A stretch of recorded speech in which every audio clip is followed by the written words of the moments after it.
안녕하세요. 순편한 채널 호흡기 박사 황준 원장입니다. 오늘은 기관지 확장증 비결핵 항상균 환자분의 실제 치료 사례를 살펴볼 시간을 가져볼까 하는데요. 오늘 소개할 사례 환자분들은 기관지 확장증 NTM의 진행 정도로 보자면 초기에서 중기로 넘어가는 단계에서 가장 흔히 볼 수 있는 형태이기 때문에 이 단계에 해당되는 분들은 참고로 하시면 특히 좋을 내용입니다. 환자분이 오시면 저는 진료를 하면서 CT에서 보이는 진행의 정도, 그리고 산소 포화도 맥박, 그리고 환자분 나이와 운동 능력 등을 고려해서 이 환자분에 대한 전체적인 평가를 한번 내리거든요. 이물감각 이런 정도만 하는 초기인지, 아니면 그것보다 조금 더 진행해서 기침, 누런 가래, 화농성 가래, 객혈은 있지만 아직 숨은 별로 안 차고 빈맥과 추가적인 체중 감소까지는 없는 그냥 평범한 중기 단계인지, 아니면 가장 깊숙이 위치한 폐포까지 상하면서 그 상한 면적이 늘어나면서 빈맥과 호흡곤란도 있고 추가적인 체중 감소도 나타나는 위험한 단계로 진행하고 있는지를 먼저 구분을 하는데요. 1, 2, 3 이렇게 구분을 한다는 거죠. 실제 치료를 하는 저의 입장에서 보면 손이 덜 가는 측면에서 보자면 당연히 초기 환자 이 1단계가 편합니다. 불편하다 또는 힘들다 하는 소리를 덜 할 거니까요. 그런데 CT를 기준으로 치료의 성과를 내는 데 있어서는 중기 단계 환자분들이 더 좋을 때가 있어요. 이 말이 무슨 말인지 설명을 드려볼게요. 저는 학생의 성적을 끌어올려야 되는 학원 선생님의 관점에서도 환자를 살펴본다고 했잖아요. 그런데 학생 2명이 왔다고 가정을 할게요. A 학생은 평소에 85점 정도를 받는 학생이고 B 학생은 70점 정도를 받는 학생이에요. 가시적으로 성적을 끌어올리기에는 누가 편할까요? 맞습니다. B 학생이 편할 때가 있습니다.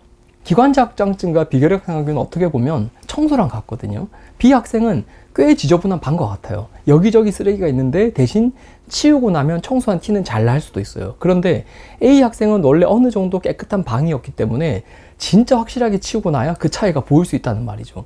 그리고 참고로 그러면 원장님 더 지저분한 상태를 C라고 한다고 치면 원장님 그러면 C가 청소 효과를 내기엔 더 좋은 것이 아닌가요? 라고 할 수도 있는데 근데 그건 그렇진 않아요. C 단계에서부터는 청소의 난이도가 차원이 틀려집니다. C 단계부터는 폐포가 상하면서 가래 쌓이는 구멍이 완전히 커진 거죠. 완전히 고착화되면서 가래 창고가 커지고 나면 안에 쌓여있는 가래는 많은 반면에 호흡곤란이나 고령이라는 주로 나이 때문에 이때부터는 환자분들이 뛸 수가 없어요. 이렇게 되면 스스로 힘으로는 가래를 빼내기 힘들어지기 때문에 이때부터는 손이 굉장히 많이 가고 까다롭습니다. 그래서 일단은 환자분들이 이 병에 대한 접근을 할 때 자기가 대략 어느 정도의 상태인지를 아셔야 돼요.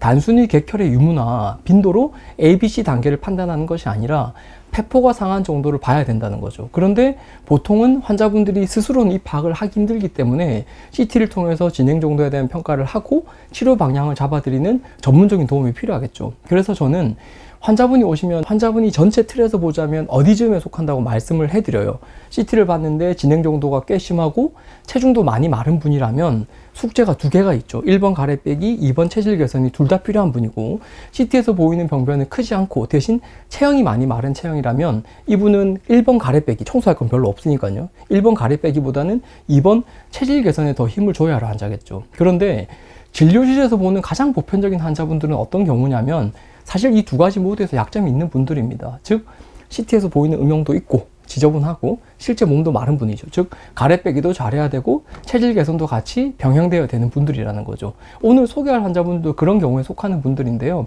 첫 번째로 소개할 환자분은 제가 처음 2-3번 정도 뵙고 나서 이분은 걱정할 필요가 없겠다라고 치료의 결과에 대해서 확신이 들었던 분입니다.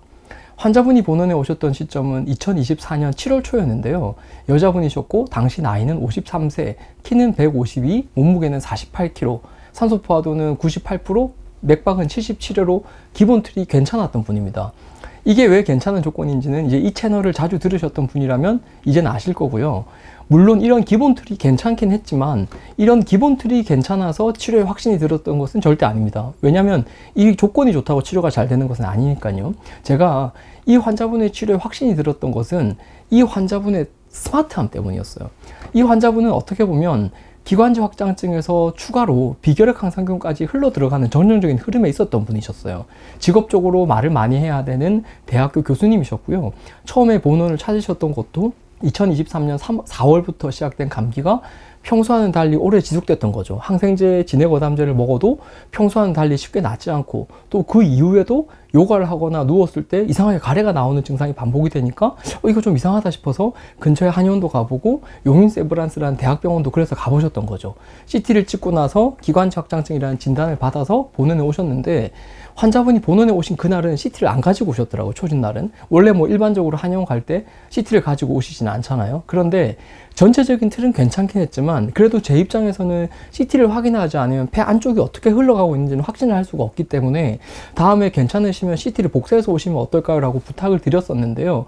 그런데 환자분이 복사를 하러 가기에는 시간이 없으셨고 대신 저번 대학병원 진료 때 CT 사진을 핸드폰으로 한 컷 찍어둔 게 있는데 그것도 괜찮냐고 물어보시더라고요. 그래서 괜찮습니다. 카톡으로 보내달라고 했는데 그걸 그래서 보게 되었어요. 근데 다행히 이 컷이 환자분의 상태를 정확하게 반영하고 있는 컷이었고요. 문제는 그런데 환자분을 겉으로 봤을 때보다는 실제로는 폐 안쪽에 꽤 병변이 있는 분이셨어요. 저는 초진 때는 아직 기관지확장증을 진단받은 지는 오래되지 않았고 체형도 아주 심하게 마른 정도는 아니니까 그냥 기관지염 정도에서 살짝 더 나빠지는 정도겠지 했는데 사진으로 보니까 이제 곧 비결핵 광상균 NTM 진단도 받을 정도로 진행이 되고 있더라고요. 그리고 카톡으로 이제 가래 사진 보내주세요. 가래를 봤는데 이게 양이 꽤 되더라고요. 그래서 환자분에게도 환자분이 아마 몇 주 후에 용인세브란스 가시면 가래 배양 검사를 들으실 텐데 그때 NTM 진단을 받을 수도 있습니다. 너무 놀라지 마세요.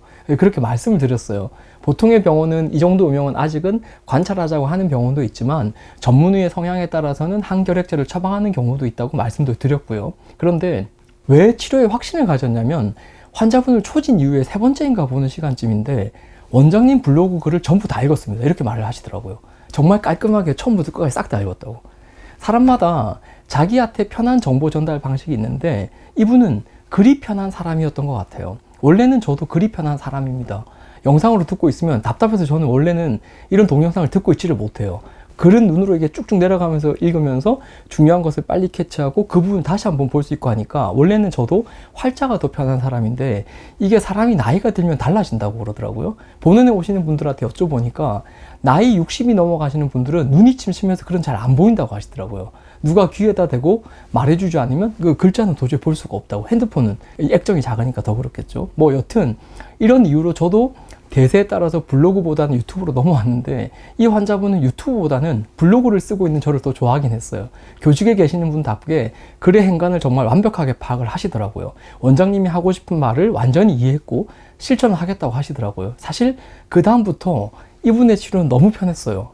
뭐 가래 일지라고 해야 될까요? 그분이 그런 것도 보내주셨거든요. 그 일지가 너무 정성이 넘쳐서 이렇게 뭐 안 보내셔도 된다고 말씀을 드렸는데 그분의 가래 일지를 보고 있으면 뭔가 이렇게 대접받는 느낌이 들었어요. 보통 환자분들은 세면대나 휴지 또는 종이컵에 뱉은 가래를 핸드폰으로 찍어서 보내주시는데 사실 저 또한 그런 사진이면 충분하다고 말씀을 드리고요. 그런데 이분은 다이어리에 온도, 습도는 어땠고 식사는 어떻게 했고 가래는 어떤 자세에서 어떻게 나왔고 어떤 도구를 어떻게 쓰니까 더 잘 나오더라 이런 내용까지 꼼꼼하게 적어서 보내주시더라고요. 물론 기본적으로는 꼼꼼한 성향을 가진 분이기도 했지만 간혹 또 이렇게 너무 꼼꼼한 성격이면 주변을 피곤하게 만드는 분들도 있는데 이분은 전혀 그렇지 않았어요. 해야 될 것을 기본적으로는 완벽하게 하셨기 때문에 제가 뭐 나무로 치면 가지치기 정도라고 해야 될까요? 조금 실수하거나 부족한 부분 또는 조금 무리가 될 수 있는 부분 정도만 조금씩 정돈해 드리면 되는 분이셨어요.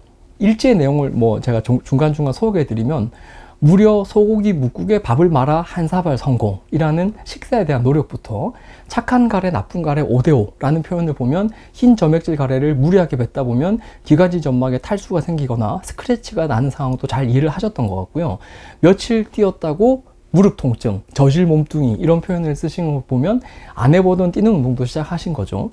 그리고 가래는 탁한 가래가 가장 먼저 나오고 점점 색깔이 옅어져서 흰색이나 무색이 될 때쯤에는 그냥 침이다 생각하고 삼킴 이런 표현을 보면 가래 녹이는 과정도 성공적으로 되었던 경우겠죠. 원래 가래를 제대로 녹이지 못하는 분들은 흰 가래를 먼저 한참을 뱉고 나서 뒤쪽에 노란 가래가 겨우 조금 나온다 이렇게 표현하거든요. 그리고 가래 뱉느라고 뭐 휴지 수십장을 쓴다 이런 표현도 많이 하시거든요. 근데 이분은 제대로 녹여냈던 거죠. 그리고 마사지건과 사우나 등의 활용, 효과가 있는 것 같음, 진동 배출 이런 표현을 보면 가래 배출을 위한 테크닉적인 접근도 잘 하셨던 것 같고요. 그리고 마지막 종이 아래쪽에 보면 체중도 적어 나가셨더라고요. 48.6 이렇게 기록하면서 체중도 증가되는 흐름이 보였고요. 사실 기관지 확장증 또는 비결핵 황상균 환자분들은 손이 많이 가는 게 보통이거든요. 고기나 국 드셔보세요. 운동은 언제부터 할 거예요? 좀 뛰어보셨나요? 가래가 잘 안 떨어지거나 끈적하면 온욕하고 나서 가래 배출 시도해보세요 등등을 언급하는데 이분은 제가 뭐 터치할 게 없었어요.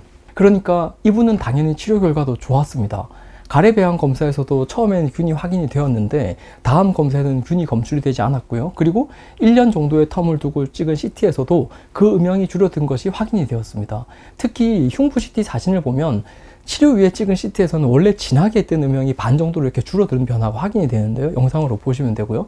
저는 사실 원래는 이게 이렇게 줄어들 것이라고는 확신을 하지는 않았어요. 왜냐하면 전체적으로 지저분한 음영이면 걷어내는 것이 티가 날 텐데 이분은 엽관열을 기준으로 해서 완전히 하얗게 딱 눌러붙은 음영이었거든요.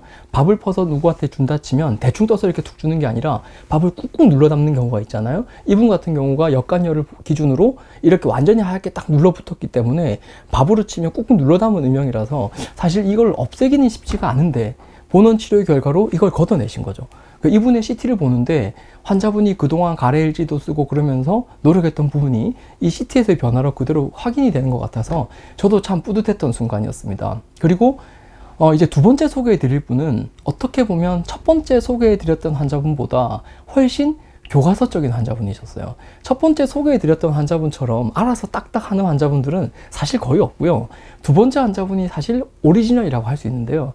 참고로 첫 번째 환자분도 그렇고 두 번째 환자분도 그렇고 지금도 한 번씩 와서 본원에서 확인을 하고 계십니다. 두 번째 환자분은 2024년 초에 오셨던 여자 환자분이고요. 내원 당시 환자분의 나이는 65세셨고 키는 166, 몸무게는 51kg셨어요. 산소포화도는 97%, 맥박은 70회였는데 산소포화도와 맥박은 사실 크게 문제될 정도는 아니었는데 나이가 보통 65세 정도가 되면 뛰는 것이 조금씩 힘들어질 나이거든요. 원래부터 운동을 많이 했던 분이라면 모르지만 안 뛰던 분이 나이 65세에 갑자기 뛰려고 하면 상당히 버거워하십니다. 잘못하면 무리가 될 수도 있고요. 이런 부분은 어쩔 수 없이 인정을 하고 치료를 해야 되는 거죠. 본원에는 여기에 속하는 분들이 훨씬 더 많고 이 환자분의 CT에서 보이는 진행의 정도는 첫 번째 환자분과 거의 비슷했거든요. 그런데 체형과 나이, 운동 능력을 종합적으로 고려하면 첫 번째 환자분보다는 훨씬 난이도가 있겠구나, 손이 훨씬 더 많이 가겠구나 라고 판단될 환자인 게 분명했죠. 치료 과정도 실제로 그랬습니다. 질문도 훨씬 많았고요. 블로그 글 따다다닥 읽어버리고 일주 안에 바로 실행에 들어갔던 첫 번째 환자분에 비해서는 진짜 필요한 치료 과정에 착수되는 그 준비도 첫 번째 환자분보다 훨씬 느리게 진행이 되었습니다. 사실 이분이 우리나라에서 손에 꼽는 좋은 아파트에 살고 계시거든요. 그 아파트가 커뮤니티도 환상이고 이라고 이제 알려져 있는데 이분이 처음에는 그것도 활용을 잘 못하셨어요. 샤워하고 이런 게 무서우셨던 거죠. 그래서 아니 남들은 그렇게 부러워하는 아파트, 좋은 아파트 살면서 그것도 활용을 못하고 뭐 하고 있냐고 제가 이런 말씀을 드리기도 했는데 여튼 아주 순탄하게 치료가 술술 풀리는 느낌은 아니었습니다. 처음에 이제 카톡을 시작하고 가래를 보는데 가래가 꽤 진하시더라고요. 삼성 핸드폰이 가래색이 좀 진하게 찍히는 편이긴 하지만 그것을 감안하고 보더라도 농혈에 가까운 양상이었고요. CT에서도 아래쪽에 가래 창고가 만들어지는 조짐이 보였습니다. 그런데 이분에 대한 평가를 해보자면 CT에서 보이는 진행의 정도보다 더 큰 문제는 사실 체질을 포함한 몸 상태였어요. 166에 51kg라는 체중에서도 볼 수 있지만 실제로 마르기도 하셨고 굉장히 섬세한 분이셨어요. 이런 분들은 쉽게 아프거든요. 그래서 대화 주고받은 카톡을 보니까 이 치료 중간중간에 감기가 걸렸는데 안 나와서 고생을 했다, 목이 따갑고 아프다, 항생제가 예전에 약발을 좀 들었던 것 같은데 이제는 안 듣는다, 수시로 피곤하고 가슴이 불편하다, 이 병은 안 낫는 병이라고 들었는데 너무 절망스럽습니다 등등의 저랑 대화를 주고받았더라고요. 그런데 제 기준에서는 이분이 그냥 딱 평균이에요. 쉽게 뚝딱하고 낫는 분은 없거든요. 몸이 불편해도 길게 보고 해야 될 숙제는 반드시 해야 되니까 잊어버리지 말고 잘 합시다 등등의 당부를 하면서 치료를 이어나갔는데요. 한 번 오시면 질문은 정말 이만큼 하고 가시는데 또 꼬박꼬박 내원은 잘 안 하셨어요. 여기서 멀지도 않으신데 집이. 그래서 저는 사실 이분은 치료 결과를 장담을 못 하겠더라고요. 내원을 일정하게 안 하시니까 제대로 하고 계신지 아닌지 제가 알 수가 있어야죠. 그런데 실제로는 표현을 안 해서 그런지 꼬박꼬박 하셨던 것 같더라고요. 어느 날 원장님 이번에 아산병원에서 진료받는 모습입니다 이러면서 아산병원에서 실제로 진료받고 있는 그 모니터 하시는 줄 자기가 찍어서 오셨더라고요. 보내주셨더라고요. 카톡으로. 작은 영상인데 딱 보니까 좋아하시셨더라고요. 그러니까 첫 번째 환자도 그렇고 두 번째 환자분도 그렇고 이분들이 항결핵제 처방을 받지 않으신 분들이거든요. 그래서 다음에 CT를 복사해서 가지고 오시면 한 컷 한 컷 더 자세히 비교를 같이 해봅시다라고 말씀을 드렸는데 실제로 다음에 CT 가지고서 살펴보니까 흰 음영을 많이 걷어냈더라고요. 첫 번째 환자분처럼 흰 음영이 그냥 싹 없어지지 사라지면 좋겠지만 대부분의 NTMA 경과가 오래된 분들은 가래가 쌓여있는 동안 폐포가 파괴되는 액화 현상이 일어나거든요. 가래가 쌓여 있다 보니까 우리 눈에는 보이지 않는 거지만 흰 음영 안에서 실제로는 구멍이 만들어지고 있게 마련인데 이번 CT를 보니까 흰 음영이 걷어내지고 이제 구멍만 깔끔하게 남은 형태로 바뀌고 있더라고요. 사실 많이 기대하지 않았던 환자분인데 이런 변화를 보니까 참 기분이 좋더라고요. 환자분도 좋아하셨고 원장님 앞으로 더 좋아지겠죠? 라는 질문도 하셨는데 사실 그 대답은 제가 노라고 말씀을 드렸어요. 왜냐하면 이분이 나빠질 것 같아서라기보다는 이 환자분의 CT상에서는 더 이상 좋아질 것이 없거든요.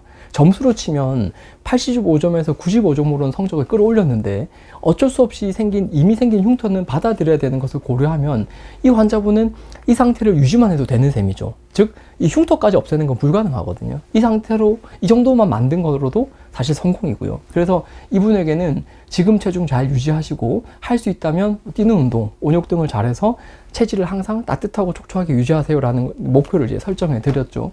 참고로 이분은 초진 때는 51kg셨는데 지금 56kg로 5kg를 늘렸습니다. 체중 증가에도 성공을 하신 건데요. 그럼에도 불구하고 저희 보는 마지막 내원이 한 달 전인 6월 중순이셨거든요. 그런데 그날이 제가 기억하기에 꽤 더운 날이었는데 그날도 스카프를 메고 오셨습니다. 디테일이라면 디테일이라고 저는 그날 메고 오신 스카프가 눈에 띄더라고요. 남들은 춥지 않은 계절인데 이분에게는 6월 중순의 그 날씨도 충분히 따뜻하지가 않았던 거죠. 만약에 이런 부분까지도 개선이 된다면 이분은 앞으로도 지금의 상태를 아마 더 안정적으로 유지를 하실 겁니다. 자, 오늘 초기에서 중기로 넘어가고 있었던 기관지확장증 NTM 환자분 두 분의 사례를 소개해 드렸는데요. 뭐 정리를 거창하게 하기보다는 제가 영상 중간중간에 드렸던 환자분들과 주고받았던 이야기들에는 이 병에 관한 중요한 포인트가 모두 들어가 있습니다. 첫 번째 그 스마트했던 환자분처럼 시청자분들도 그런 내용을 잘 캐치하셔서 치료에 도움을 받으셨으면 합니다. 다음 시간에도 좋은 내용으로 찾아뵙겠습니다.